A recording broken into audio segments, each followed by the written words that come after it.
Hi, independent GelMoment distributor Kim Foster here. I thought I'd hop on and show you how I created this super cute pumpkin plaid nail design. The colors that I used in this manicure are Echoes of Paris, Lovee Dovee, Raven's Kiss, and Witchcraft. To start off, we're going to apply a base coat of Echoes of Paris to our nail or nail stick.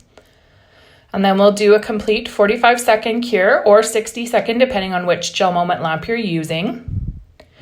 Once that cure is done, I'm going to do a second coat of Echoes of Paris. I like to have 2 solid coats for my base on all of my nail art designs.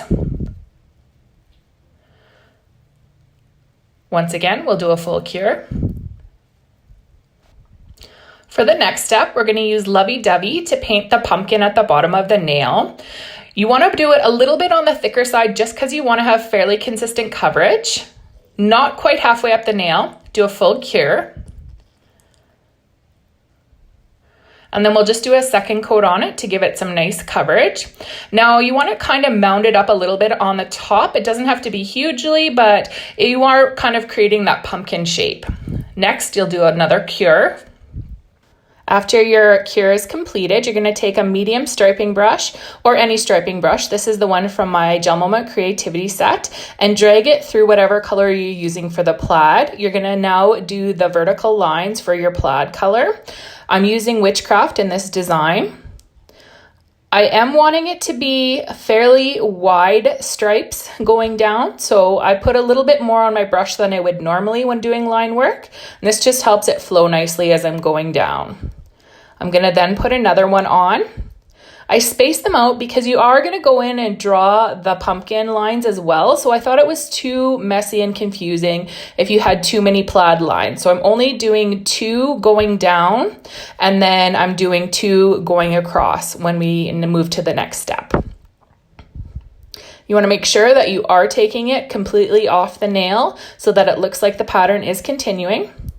Once I'm happy and I feel like my lines are straight, I will then do a full 45-second cure.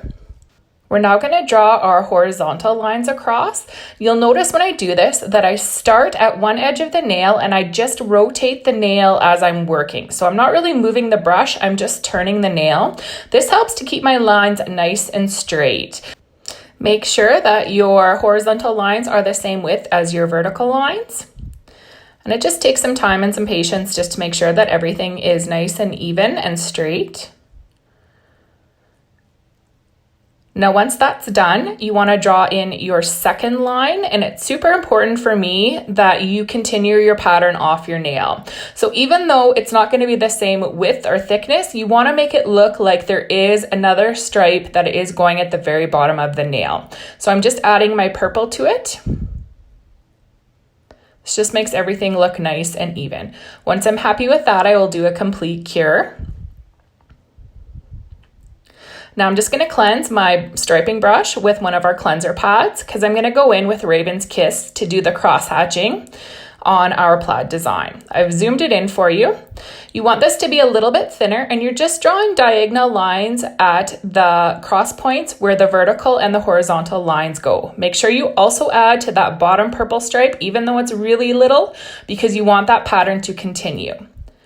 Now that I'm happy with that, I'm just going to do a quick flash cure to set it. And then I'm going to go in and I'm going to draw my pumpkin design.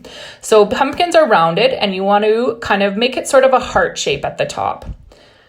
Round out the top. And then you're going to go in on the other side. And I wanted this to be a little bit thicker than my cross hatching for the plaid design. So I'm just making sure that I'm using consistent amounts. If there's too much polish on your brush, just run it across your silicone mat or wherever you're working to thin out the polish and help the bead of polish that's on the brush level out. Now I'm going to draw my side bumps to give the pumpkin that ridging look. And it's kind of like a C. You sort of want them to round out, but you also want it to kind of come back to the center of the pumpkin.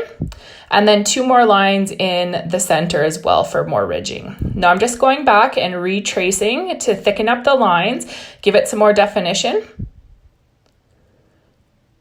You can always flash clear as you're working if you're not super confident. That way, if you did make a mistake, you could just go and wipe off the mistake and not the whole design.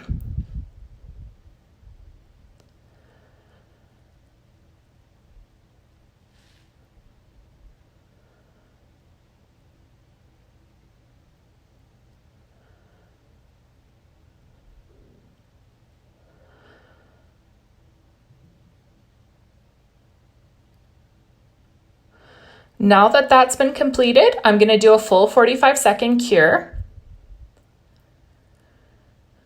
And we're going to go ahead and we're going to draw our little stem on the pumpkin. Just using Raven's Kiss to do this. And you can really draw the pumpkin stem however you want. I just sort of kind of like the crazy, a little bit wonky looking stem. When I'm happy with that, I just do a quick 10-second flash cure to set it in place. Now I'm going to draw a vine. How I do rounding in my artwork is to actually draw to one point to the center point, and then I pick up my brush and continue that same center point on the other side and pull it through. I hope that makes sense. But basically, if you break it up, it makes it much more neat and consistent. I'm now just drawing a little leaf on the one side there, and I'll go in and fill it in with Raven's Kiss. And a little bit more of a vine. So that's kind of my completed pumpkin. I'll do a full 45-second cure. And lastly, I'm going to apply a layer of matter effects. You could use the gray buffing side of your file if you don't have matter effects to make it look matte. And then, of course, a 45-second cure if you're using the matter effects top coat. And that is our completed plaid pumpkin. And here's a picture of how I incorporated that plaid pumpkin into my mani design. Thanks for watching, and don't forget to like and subscribe.